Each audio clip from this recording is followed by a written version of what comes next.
Hello, आपका स्वागत है आपके अपने यूट्यूब चैनल इकरा जीएस में। 21 जून को जो आपका सीटेट का पेपर हुआ है उसका ये आपका क्वेश्चन आंसर है। ठीक है, तो इसका जो है मतलब आंसर की है ये अभी आप लोगों को हम करा रहे हैं। ठीक है, सबसे पहले हम आप लोगों को सीडीपी का इसमें आंसर कराते हैं। ठीक, तो इसमें जो क्वेश्चन नंबर फर्स्ट है आपका, जीन पियाजे का मानना था कि ज्ञान, इसके ऑप्शन दिए हुए हैं। एक दृश्य व्यवहार परिवर्तन है जिसे विश्वसनीयता के साथ मापा जा सकता है। दूसरा ऑप्शन है पर्यावरण से निष्क्रिय रूप से पारित होने के बजाय बच्चे द्वारा निर्मित किया जा सकता है। तीसरा है अंतःक्रियाओं के माध्यम से प्राप्त करने के बजाय जन्मजात और दिया हुआ होता है। और चौथा दिया हुआ है अधिक जानकार अन्य लोगों के साथ बातचीत से सह निर्मित होते हैं। तो इसका जो सही जवाब आपका है ऑप्शन नंबर ए। ठीक है, फर्स्ट नंबर जो ऑप्शन है ये आपका सही है। सेकंड क्वेश्चन आपका कि किशोरावस्था के बारे में निम्नलिखित में से कौन सा कथन सही नहीं है। तो कथन दिए हैं इसमें कि विभिन्न संस्कृतियों के बच्चे एक समान तरीके से किशोरावस्था में प्रवेश करते हैं और इसे अनुभव करते हैं। कथन 2 है कि किशोरावस्था एक सामाजिक रचना है। कथन 3 है किशोरावस्था को आमतौर पर यौवन को शुरू करने के लिए माना जाता है। यह एक ऐसी प्रक्रिया है जो यौन परिपक्वता और पुनरुत्पादन की क्षमता की ओर ले जाती है। और यहाँ इसका कथन 4 है इसका कि किशोरावस्था बचपन और वयस्कता के बीच विकासात्मक संक्रमण है जिसमें शारीरिक, संज्ञानात्मक और मनोसामाजिक परिवर्तन होते हैं। तो इसका जो सही जवाब है ऑप्शन नंबर 1 है। इसका सही उत्तर जो हो जाएगा ऑप्शन नंबर 1 हो जाएगा। फिर क्वेश्चन नंबर 3 देखते हैं, निम्न में से कौन सा एक महारत लक्ष्य अभिविन्यास का वर्णन करता है। ठीक है, तो ऑप्शन है इसके अपमान के डर से असफलता या सजा से बचने पर ध्यान देना। ऑप्शन 2 है दूसरों के साथ प्रतिस्पर्धा करने के लिए एक निश्चित स्तर के प्रदर्शन को प्राप्त करने पर ध्यान देना। ऑप्शन 3 है किसी कार्य के लिए अपनी कौशल और समझ को सुधारने पर ध्यान देना। और इसका कथन 4 है बाहरी पुरस्कार प्राप्त करने के लिए उच्च ग्रेड प्राप्त करने पर ध्यान देना। तो क्वेश्चन नंबर 3 का जो आंसर हो जाएगा ऑप्शन नंबर 3 हो जाएगा। ये आपका बिल्कुल सही जवाब है। नेक्स्ट क्वेश्चन है क्वेश्चन नंबर 4। देखते हैं क्वेश्चन नंबर जो 4 है उसको, यहाँ लिखा है कि निम्नलिखित में से कौन प्रगतिशील शिक्षा में शिक्षक की भूमिका का सबसे अच्छा वर्णन करता है। ठीक है, तो ऑप्शंस दिए हुए हैं इसके कि शिक्षक बच्चों को स्वतंत्र रूप से सीखने देता है और उनके सीखने में हस्तक्षेप नहीं करता है। ऑप्शन 2 है कि शिक्षक कक्षा में ज्ञान और प्राधिकार का प्राथमिक स्रोत है। ऑप्शन 3 है इसका कि शिक्षक बच्चों को प्रयोग करने के लिए विविध सामग्री प्रदान करता है और आवश्यकता पड़ने पर आलंबन प्रदान करता है। और ऑप्शन 4 है शिक्षक पाठ्यचर्या मानकों का कड़ाई से पालन सुनिश्चित करने के लिए जिम्मेदार है। ठीक है, तो इसका जो आपका सही जवाब हो जाएगा ऑप्शन नंबर 3। ठीक है, 3 जो है इसका बिल्कुल सही जवाब है। नेक्स्ट क्वेश्चन है क्वेश्चन नंबर 5। जीन पियाजे के अनुसार चिन्हों के लिए चिन्हों का प्रयोग करने की क्षमता, जैसे कि अक्षर x को अज्ञात अंक के लिए मानने की क्षमता, फिर डैश के दौरान विकसित होती है और विद्यार्थियों को डैश सीखने में सक्षम बनाती है। ठीक है, इसके ऑप्शन दिए हुए हैं। ऑप्शन 1 है औपचारिक संक्रियात्मक अवस्था, संरक्षण और कर्मबद्धता। ऑप्शन 2 है मूर्त संक्रियात्मक अवस्था, बीजगणित और गणना। ऑप्शन 3 है मूर्त संक्रियात्मक अवस्था, संरक्षण और क्रमबद्धता। ऑप्शन 4 है औपचारिक संक्रियात्मक अवस्था, बीजगणित और गणना। तो इसका जो सही जवाब है ऑप्शन नंबर 4 हो जाएगा। औपचारिक, संक्रियात्मक अवस्था, बीजगणित और गणना। ये बिल्कुल सही जवाब है आपका। Question number 7। क्वेश्चन नंबर 7 है, निम्नलिखित में से कौन सा एक ऐसे प्रश्न का उदाहरण है जिसमें छात्रों को जानकारी का विश्लेषण करने की आवश्यकता होती है। ठीक है, तो इसका जो आपका सही जवाब हो जाएगा option number 2, to kill a mockingbird उपन्यास का कथानक है। ठीक है, इसका हो जाएगा सही जवाब आपका ऑप्शन नंबर 2 हो गया। ठीक है ना, to kill a mockingbird उपन्यास का कथानक क्या है। ठीक, नेक्स्ट क्वेश्चन है क्वेश्चन नंबर 7। ठीक है, क्वेश्चन नंबर जो 7 है ये थोड़ा धुंधला दिख रहा है, लेकिन फिर भी आप अपने क्वेश्चन से इसको आप मैच कर लीजिएगा। क्वेश्चन नंबर जो 7 है कि छात्रों के अच्छा प्रदर्शन करने और स्कूल में बने रहने की अधिक संभावना है यदि उनको अपने स्कूल में भावनात्मक लगाव है और वे मानते हैं कि उनका होना मायने रखता है। तो इसका जो सही जवाब है आपका ऑप्शन नंबर 2 हो जाएगा। ठीक है, ए और आर दोनों सही है और ए की आर व्याख्या करता है। ठीक है, क्वेश्चन नंबर देखिए 8 है।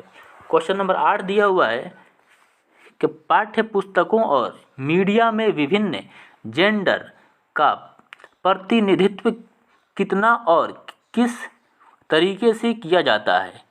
जैसे महत्वपूर्ण प्रश्न पूछने से किसको प्रोत्साहन मिलेगा। तो ऑप्शन 1 है इसका, जेंडर भूमिका की नम्यता के हतोत्साहित को, जेंडर रूढ़ियों पर सवाल उठाना। ऑप्शन 3 है जेंडर स्थिरता को मजबूत करना और ऑप्शन 4 है जेंडर पहचान को मजबूत करना। तो इसका सही जवाब है ऑप्शन नंबर 4, जेंडर पहचान को मजबूत करना इसका सही जवाब हो जाएगा। क्वेश्चन नंबर 9 है, शिक्षार्थियों के बीच व्यक्तिगत भिन्नताओं को संबोधित करने के लिए एक शिक्षक को। ऑप्शन 1 है इसका, सभी शिक्षार्थियों के लिए एक अन्वय और समान पाठ्यक्रम लागू करना चाहिए। ऑप्शन 2 है मतभेदों को असामान्य और एक प्रकार की कमी के रूप में स्वीकार करना चाहिए। ऑप्शन 3 है व्यक्तिगत भिन्नताओं को नज़रअंदाज करना चाहिए और ऑप्शन 4 है भिन्नताओं को मानव विविधता की प्रत्यक्ष विशेषता के रूप में मानना चाहिए। तो इसका आपका सही जवाब है ऑप्शन नंबर 4। ठीक है, कि भिन्नताओं को मानव विविधता की प्रत्यक्ष विशेषता के रूप में मानना चाहिए। क्वेश्चन नंबर 10, ये देखिए, ये क्वेश्चन जो है ये काफ़ी बार एग्जाम में पूछ चुका है। देखिए, एक प्रगतिशील कक्षा में आकलन डैश। ठीक है, क्या हो सकता है इसका, मानक संदर्भित होता है या फिर गतिशील होता है या वस्तुनिष्ठ होता है या फिर योगात्मक होता है। तो इसका जो सही जवाब हो जाएगा ऑप्शन नंबर 2, गतिशील होता है। ये जो तीनों ऑप्शन दिए हुए हैं ये तीनों ऑप्शन गलत है, तीनों नहीं होगा। ठीक है, इसका गतिशील हो जाएगा। फिर क्वेश्चन नंबर 11 है आपका कि आलोक निम्नलिखित व्यवहार दिखाता है। पढ़ते समय सिर को अजीब स्थिति में पकड़ना, आँख को बार बार मूंदना और रगड़ना, आँखों की लाली सूजन, अक्षर पहचान में भ्रमित होना, यह किसके संभावित लक्षण हो सकते हैं। ठीक है, ऑप्शन 1 है इसका संचार संबंधी विकार, ऑप्शन 2 है दृष्टि संबंधी समस्याएं, ऑप्शन 3 है भाषा की समझ की समस्या और ऑप्शन 4 है स्वलीनता विकार। ठीक है, तो इसका जो सही जवाब है ऑप्शन नंबर 2, दृष्टि संबंधी समस्याएं हैं। नेक्स्ट क्वेश्चन है क्वेश्चन नंबर 12, ये आपका हो गया असर्शन रीजन का। ठीक है, तो अभी कथन ए दिया हुआ है कि वह कोई उद्देश्यात्मक निश्चित क्षण नहीं होता जब कोई बच्चा मध्य बाल्यावस्था या किशोरावस्था में प्रवेश करता है, और इसका कारण दिया हुआ है कि विकास प्रकृति में निरंतर होता रहता है। ठीक है, तो इसका जो सही जवाब है आपका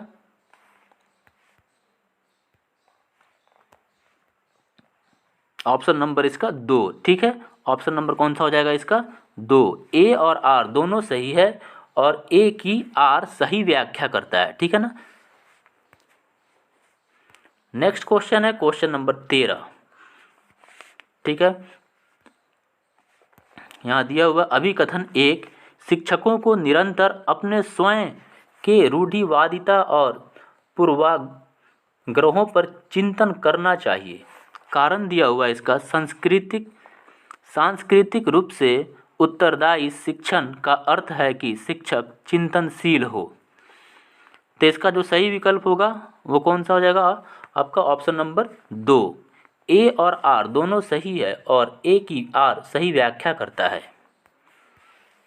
क्वेश्चन नंबर आपका यहाँ है 14 नंबर। ठीक है, वाइगोत्स्की के अनुसार संज्ञानात्मक विकास को सुगम बनाने में शिक्षक की क्या भूमिका है।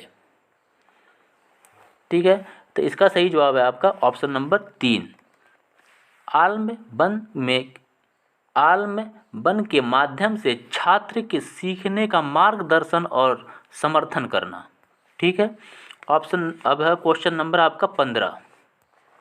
क्वेश्चन नंबर 15 दिया हुआ है कि एक माध्यमिक स्कूल शिक्षक छात्रों को संकल्पनाओं और वास्तविक दुनिया के अनुप्रयोगों के बीच संबंध बनाने में मदद करके सार्थक सीखने को सक्षम बनाना चाहता है। निम्नलिखित में से कौन सी गतिविधि एक उपयुक्त शैक्षणिक रणनीति होगी।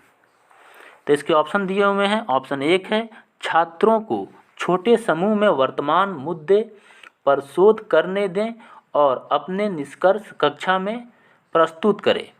ऑप्शन 2 है इसका छात्रों को नियम और परिभाषाएं याद करने दें।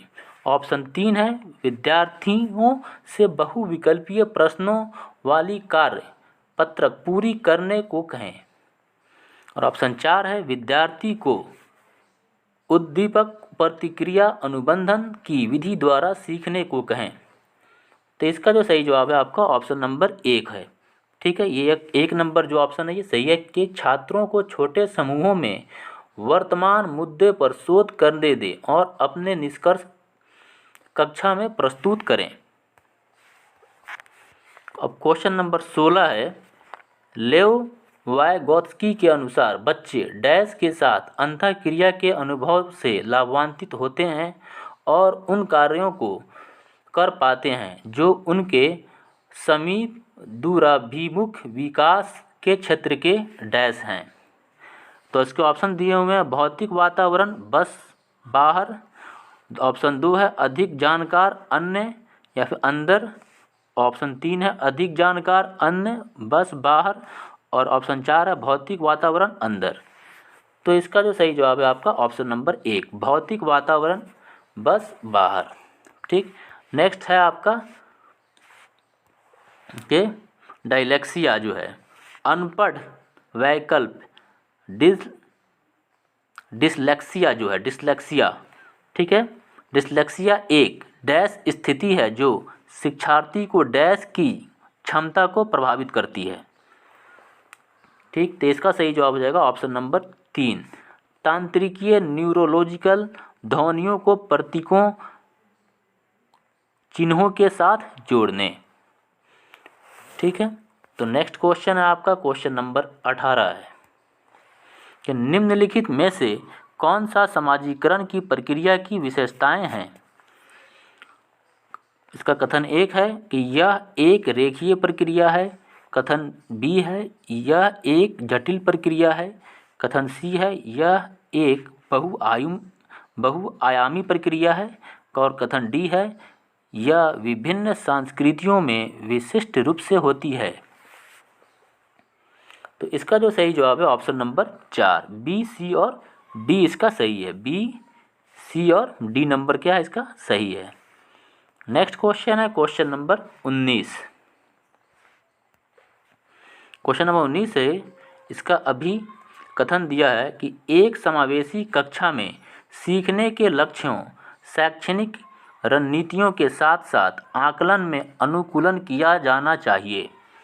और कारण इसका दिया हुआ है, समावेशन का दर्शन शैक्षणिक दृष्टिकोण और मूल्यांकन के माध्यम से सभी व्यक्तिगत मतभेदों को समाप्त करने की वकालत करता है।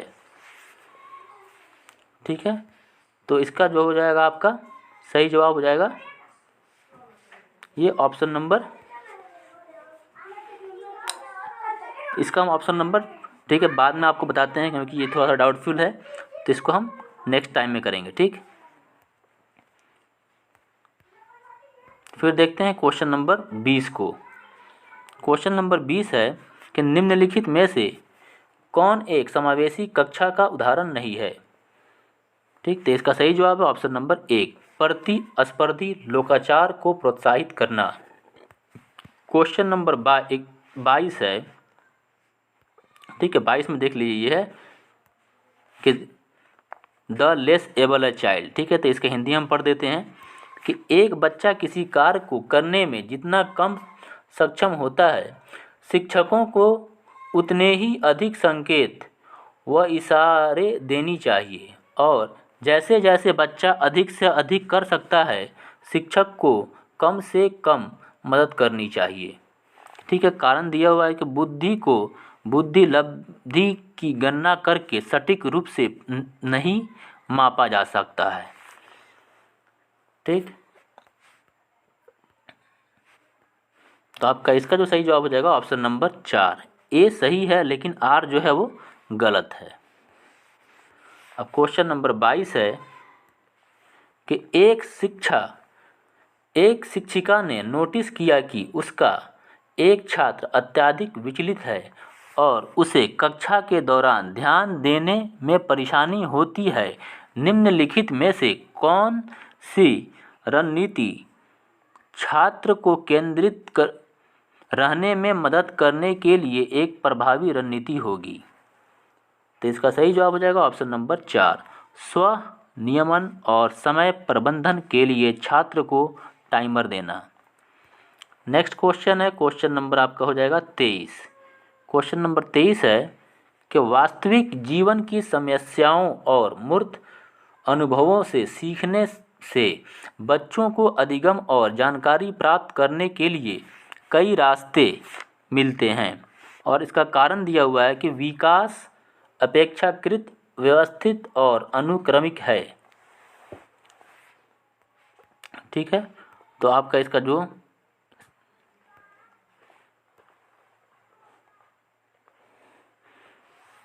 इसका भी जो आपका सही जवाब हो जाएगा हम नेक्स्ट में दे देंगे। नेक्स्ट जब हम वीडियो अपलोड करेंगे तो इसका नेक्स्ट में दे देंगे।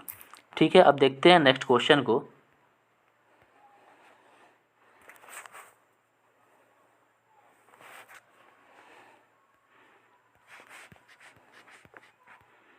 नेक्स्ट क्वेश्चन है क्वेश्चन नंबर 24। रचनात्मक मूल्यांकन के लिए कार्य की प्रगति को दर्शाते पोर्टफोलियो एक प्रभावी प्रणाली है क्योंकि। तो इसका सही जवाब है ऑप्शन नंबर 4। ठीक है, ए बी और सी जो है ये आपका सही है, बाकी जो है आपका डी नंबर ये आपका सही नहीं है। नेक्स्ट क्वेश्चन है क्वेश्चन नंबर 26। क्वेश्चन नंबर आपका नेक्स्ट क्वेश्चन है क्वेश्चन नंबर 25 है, निम्नलिखित में से कौन सा संरचनावादी अधिगम सिद्धांत का मूल सिद्धांत है। तो इसका सही जवाब है ऑप्शन नंबर 4, छात्र अपने पर्यावरण के साथ सक्रिय संलग्नता के माध्यम से अपने ज्ञान का निर्माण करते हैं। ठीक, क्वेश्चन नंबर 26 हो जाएगा आपका, कोहलबर्ग के नैतिक विकास के सिद्धांत की कैरोल गिलिगन की आलोचना का केंद्रीय तर्क है।